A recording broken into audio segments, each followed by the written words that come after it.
नमस्कार विद्यार्थी मित्रांनो, तुम्हा सर्वांचं परत एकदा स्वागत आहे आपल्या चॅनलवरती.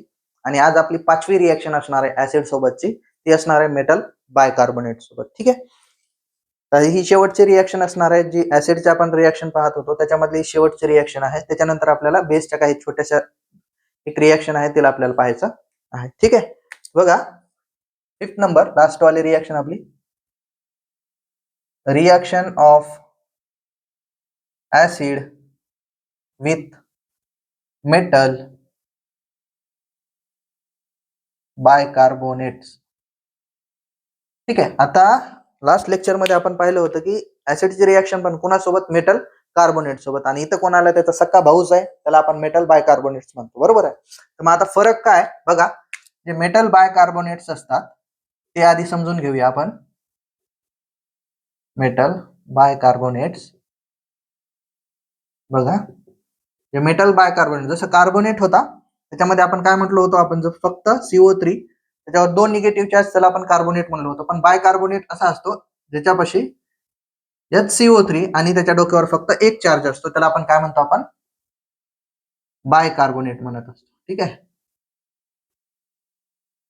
करेक्ट आहे. तर मग आता बघा, आता मेटल सांगितलंय, आता हा बायकार्बोनेट आयन आणि त्याच्यासोबत मेटल अटॅच करायचं, म्हणजेच फॉर एक्झाम्पल HCO3 मायनस, त्याला आपण काय करूया, सोडियम सोबत रिएक्शन करूया, त्याच्यावर एक पॉझिटिव्ह चार्ज असतो. बरोबर, NaHCO3. ठीक आहे, काय झाला हा NaHCO3, ह्याला आपण काय म्हणतो, सोडियम बायकार्बोनेट म्हणतो, आहे की नाही. तुम्ही भज्जे वगैरे खाता का, आहे की नाही, भज्जे जे तुमचे ब्रेड्स वगैरे राहतात, ठीक आहे, आपण त्याला काय म्हणतो, बेकिंग सोडा म्हणतो किंवा बेकिंग पावडर, आहे की नाही. तर ते बेकिंग पावडर जे असतं त्याला आपण सोडियम बायकार्बोनेट म्हणत असतो. ठीक आहे, खाचा सोड्या काय म्हणतो, खाचा सोड्या, आहे की नाही. लय भजे का वाटतात पावसाळ्यात, ते जे भजे असतात ते भजे असे कुरकुरीत होण्यासाठी किंवा स्पंजी होण्यासाठी, किंवा तुमचे जे ब्रेड्स असतात ते असे कसे असं मऊ मऊ दिसतात ना, तर त्याचं रिझन काय आहे, ते मऊ असण्यासाठी त्याच्यात आपण बेकिंग सोडा टाकतो. आणि हा टाकल्याच्या नंतर परत ते स्पंजी का होते, बरोबर आहे, ते स्पंजी का होते. तुमचा भजा जो असतो तो भजा कसा असतो, एकदम असा मऊ मऊ दबतो ना. ते दबण्याचं रिझन काय, कारण त्याच्यामध्ये जे CO, आता NaHCO3 जे टाकला होता त्याच्यातून काय करतो, तो जो CO2 गॅस असतो तो काय होतो, एस्केप होतो. एस्केप होतो म्हणजे एखाद्या तुमच्या ब्रेडच्या याच्यामधून तुमचा CO2 गॅस निघून जातो. तर जो CO2 गॅस निघून जात आहे तो काय करत आहे, ते मधात असे सुराख करत जात आहे, म्हणजेच काय करत आहे, स्पेस बनवत जात आहे. ठीक आहे, त्याच्यामुळे तो कसा असतो, स्पंजी असतो. ठीक आहे, हा झाला सोडियम बायकार्बोनेट. फॉर एक्झाम्पल आपण मॅग्नेशियम घेऊया. बघा, मॅग्नेशियम जर घेतला तर आपल्याला याला डबल करावं लागेल, कारण याच्यावर 2 पॉझिटिव्ह याच्यावर एक निगेटिव्ह आहे. तर मग मॅग्नेशियम बायकार्बोनेट जर मला करायचं असेल, MgHCO3, याला डबल घ्यावं लागेल. ठीक आहे, मॅग्नेशियम बायकार्बोनेट झाला. ठीक आहे, आपण रिएक्शन पाहूया. बघा, general reaction, acid plus metal bicarbonate काय तयार होतं बघा, सॉल्ट, वॉटर आणि सेम CO2 गॅस. ठीक आहे, काय काय 3 गोष्टी तयार होईल, salt, water plus CO2 gas तयार होईल. ठीक आहे, तर ही झाली जनरल रिएक्शन. आता आपण डायरेक्ट रिएक्शन करूया. बघा,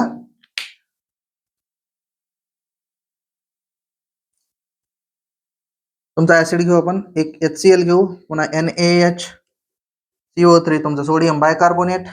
याचे रिएक्शन झाल्याच्या नंतर पहिले काय काढणार, CO2 प्लस H2O, सॉल्ट बनवायचा विचार करून फक्त. ठीक आहे, बघा, NaCl, एक H आणि याच्यामधला एक O म्हणजे H2O तयार झाला.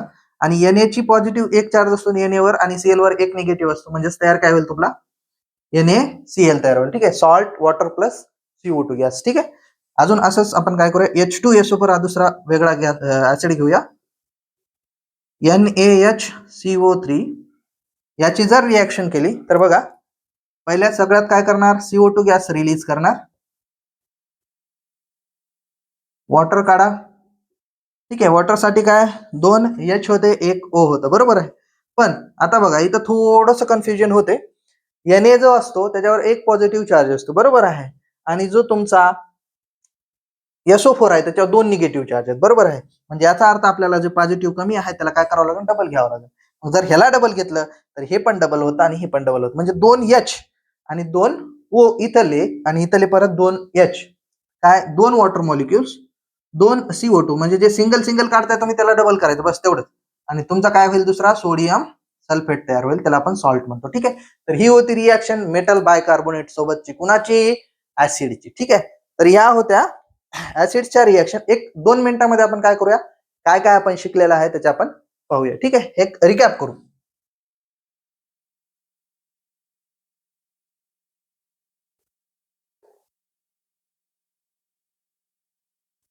बघा, तुमचा ऍसिड होता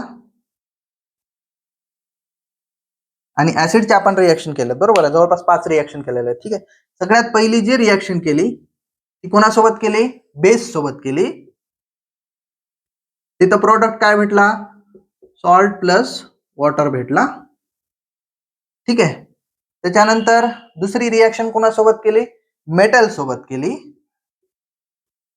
तिथं काय भेटलं आपल्याला? सॉल्ट प्लस हायड्रोजन गॅस भेटला. ठीक आहे, नेक्स्ट तिसरी रिॲक्शन जे केली कोणासोबत केली? मेटल ऑक्साईड सोबत केली. मेटल ऑक्साईड सोबत रिॲक्शन केल्याच्या नंतर आपल्याला काय भेटलं? सॉल्ट प्लस वॉटर भेटला. Salt plus water. दुसरी कोणासोबत केली? मेटल कार्बोनेट सोबत केली. मेटल कार्बोनेट सोबत रिॲक्शन केल्याच्या नंतर आपल्याला काय भेटलं? Salt plus water plus CO2 gas मिळाला. ठीक आहे, आणि शेवटची जी रिॲक्शन केली आपण ती काय केली? मेटल बायकार्बोनेट सोबत रिॲक्शन केली. ठीक आहे, म्हणजे मेटल बायकार्बोनेट सोबत केल्याच्या नंतर काय तयार झाला आपला प्रोडक्ट? पहिला झाला सॉल्ट प्लस वॉटर. ठीक आहे, आणि दुसरा आपला CO2 गॅस. ठीक आहे, तर हे होतं आपलं बघा ऍसिड सोबत बेस रिॲक्ट झाल्याच्या सॉल्ट प्लस वॉटर. आता सॉल्ट प्लस वॉटर कुठं कुठं तयार होत लक्षात घ्या. Salt plus water, salt plus water. ठीक आहे, इथं आता या मेटल ऑक्साईड सोबत जर रिॲक्शन केली, या दोन रिॲक्शन सेमच आहेत, फक्त इथं बेस आहे, इथं मेटल ऑक्साईड आहे, दॅट्स इट. आणि मेटल ऑक्साईड पासून पण आपल्याला बेसच भेटतो, त्याच्यात काही वाद नाही. ठीक आहे, आणि त्याच्यानंतर बघा दोन अशा रिॲक्शन आहेत ज्याच्यामध्ये salt water plus CO2 gas तयार होतो. या दोन मेटल कार्बोनेट आणि मेटल बायकार्बोनेट अशा लक्षात ठेवायच्या. आणि अशी एक रिॲक्शन आहे जी ऍसिड सोबत मेटल रिॲक्शन केल्याच्या नंतर त्याचा आपल्याला काय भेटतो? हायड्रोजन गॅस भेटतो. ठीक आहे, ठीक आहे, तर ह्या आपल्या रिॲक्शन्स होत्या ऍसिडच्या वेगवेगळ्या मेटल सोबत, मेटल ऑक्साईड सोबत, मेटल कार्बोनेट सोबत, मेटल बायकार्बोनेट सोबत, बेसेस सोबत. ठीक आहे, तर आपण ऍसिडच्या रिॲक्शन कम्प्लिटली फिनिश केलेल्या आहेत. ठीक आहे, तर आपल्या काही रिॲक्शन राहिलेल्या बेसच्या ते आपण नेक्स्ट लेक्चर मध्ये पाहूया. ठीक आहे, थँक्यू.